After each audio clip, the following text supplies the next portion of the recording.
Karena dengan terhambatnya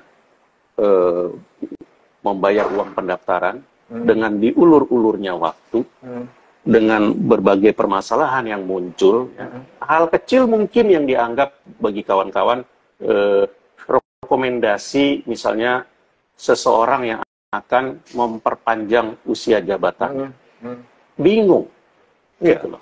Birokrasi, kemudian para pengurus yang ya seperti yang tadi saya sampaikan, akhirnya jadi terhambat gitu kan. Ya, Ini kan harusnya kan tadi kan dijelaskan itu bisa disampaikan. Nah, bagaimana anggota bisa memikirkan hal tersebut jika kondisinya dibentuk atau terbentuk seperti saat ini?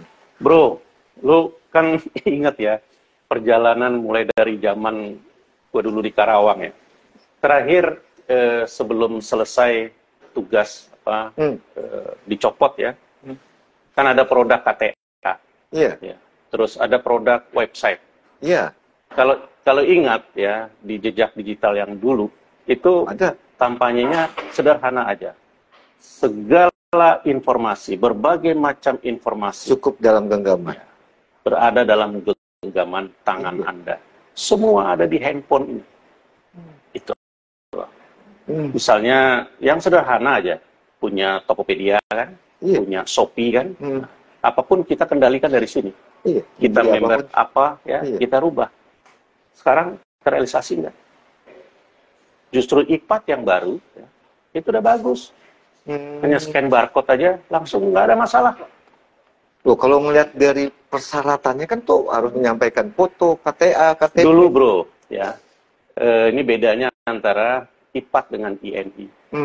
Kalau IPAT, dia lebih ke PP IPAT ya, dia lebih kepada memberikan kewenangan ke pengda-pengda yang berkaitan dengan KTA. Iya, delegasi. Saya dulu ya tidak bisa. Kenapa? Kondisinya dulu berbeda. Nah, jadi semua tersentral di pusat. Tapi setelah itu, sesuai dengan program, ada pendelegasian kewenangan kepada Pengwil dan Pengda. Dan pada akhirnya nanti semua itu ada di Pengda. Ujung-ujungnya di Pengda. Iya, harusnya di 2018 ya harusnya KLB perubahan anggaran dasar. Kemudian ada pendelegasian. Kalau melihat jejak digitalnya 33 Pengwil itu dulu sudah ada website yang dibuatkan sama Heri Asman. Nah, sekarang ini kan waktu sudah tinggal 2 minggu. Ya kan? Banyak hal yang tadi sudah kita bahas dari Werda, dari masalah protokol, masalah akta, notaris pengganti, notaris dan sebagainya. Janji setengah jam tadi bro. Ini kan harus disampaikan. Nah, sedangkan saat ini pendaftaran aja nanti ini baru dibuka pukul 00. Antusias dari anggota kan sangat besar. Apa yang bisa Bang Eki sampaikan ke teman-teman? Ya, pertama maafkanlah ya. Kalau bro nyebut ini kekacau balauan, carut marut gitu kan. Maafkan mereka. Ya. Mungkin mereka lelah, ya. Mungkin mereka capek, sehingga membuat aturan, misalnya ada 3 tim itu suruh ambil nomor lah, kemudian sosialisasi tentang sistem pemilihan lah, kemudian kampanye, tetapi yang hadir itu hanya dibatasi 10 orang gitu kan, 10 orang. Apa itu namanya kampanye? Ya kan, contoh misalnya ya, yang hadir nanti di timnya Kuten misalnya ya, di situ ada 10 orang. Notarigan, ada Rido, mungkin pindah ke lain hati nggak? Nggak mungkin.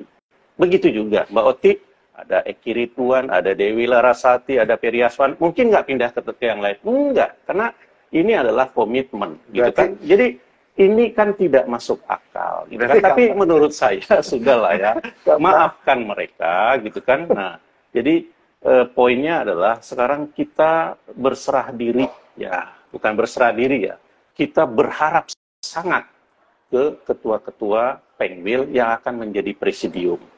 Dan kawan-kawan, datanglah ke Cilegon. Sulit buat daftar, nggak apa-apa. Ya datang ke sana, kita kongko-kongko, kita ngopi-ngopi. Itu ada siapa yang dari Sumatera Barat, ya banyak kan kawan-kawan. Apa nggak kepengen ketemu sama kawan-kawan yang lain, gitu kan, yang dari Jawa Barat, Kalimantan, gitu kan. Kita kumpul. Nah, mudah-mudahan ya, kalaupun misalnya hari nanti malam atau besok mau daftar itu nggak bisa, walau kemudian ada yang bisa daftar tapi tidak terverifikasi ya, nah tetap datang ya.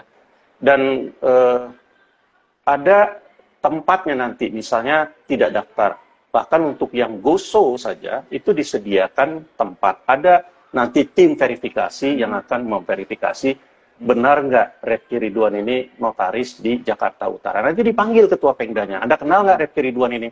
Nah, ini dia mau daftar, dia udah bayar, nah terus oh iya benar, dan berikan haknya gitu. Jadi harusnya dia dapatkan hak sebagai peserta. Nah, tapi ada yang janggal, bukan janggal ya, ada yang mengganjal di otak. Apalagi ini.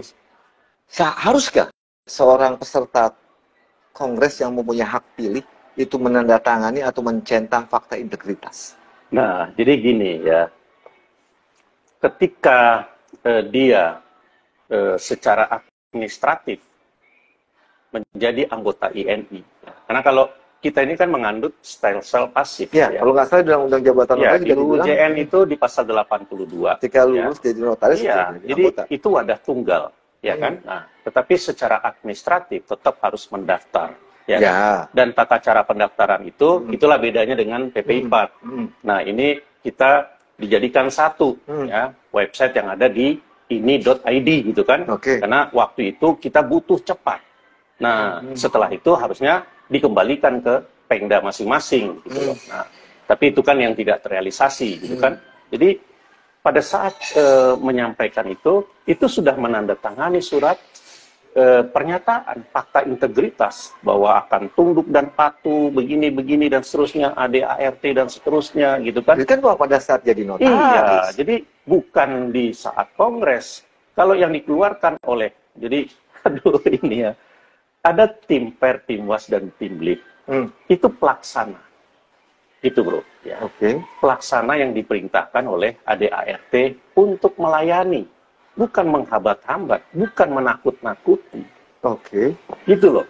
Jadi nggak bisa dia membredel hak anggota dengan ancaman dan seterusnya. Nggak boleh. Loh, kalau itu kan, sorry nih, saya agak keluar dari topik.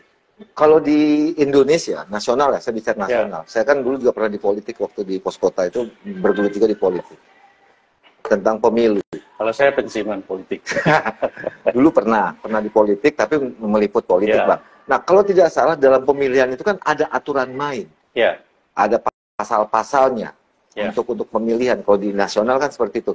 Ketika pelaksana atau pengepul suara di saat pemilihan, itu melakukan penghambatan terhadap rakyat yang punya hak suara memilih presiden, itu kan ada pasal ada pasal yang mengatur dan dapat dikenakan sanksi kalau bisa dibuktikan.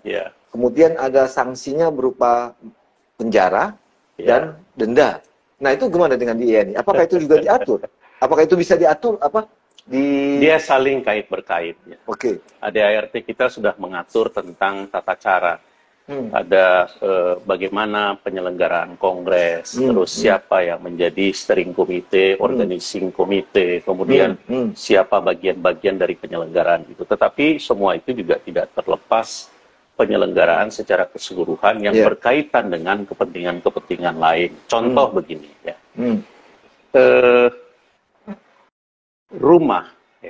Rumah yang kapasitasnya itu 10 orang, ya.